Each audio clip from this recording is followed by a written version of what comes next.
పార్వతీపురం మన్యం జిల్లా కురుపాంలో ఎమ్మెల్యే జగదీశ్వరి ఆధ్వర్యంలో అన్నదాత సుఖీభావ విజయోత్సవ ర్యాలీ నిర్వహించారు. ఈ మేరకు ట్రాక్టర్లతో మూలిగూడ జంక్షన్ నుంచి ధూళికేశ్వర ఆలయం వరకు ర్యాలీ చేపట్టారు. ఈ సందర్భంగా ఎమ్మెల్యే మాట్లాడుతూ రాష్ట్ర ప్రభుత్వం రైతులకు అన్నదాత సుఖీభావ పథకం కింద నిధులు విడుదల చేసిందని, దానికి కృతజ్ఞతగా ఈ ర్యాలీ నిర్వహించామని అన్నారు. రైతుల సంక్షేమమే ధ్యేయంగా కూటమి ప్రభుత్వం పనిచేస్తోందని అన్నారు. రైతులకు విత్తనాలు సరఫరా నుండి ఎరువులు, పండించిన పంట కొనుగోలు వరకు రైతులకు అండగా ఉన్న ప్రభుత్వం ఏదైనా ఉందంటే అది కూటమి ప్రభుత్వమేనని కొనియాడారు. ఈ కార్యక్రమంలో కూటమి నాయకులు, కార్యకర్తలు, రైతులు పెద్ద ఎత్తున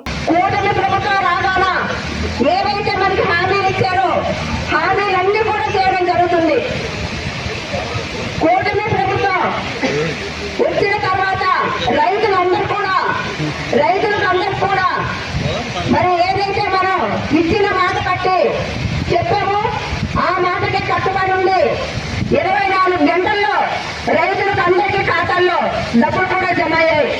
అలాగే మరి రైతులందరూ కూడా ఇబ్బంది పడకుండా కరెంటు కూడా మరి వాళ్ళకి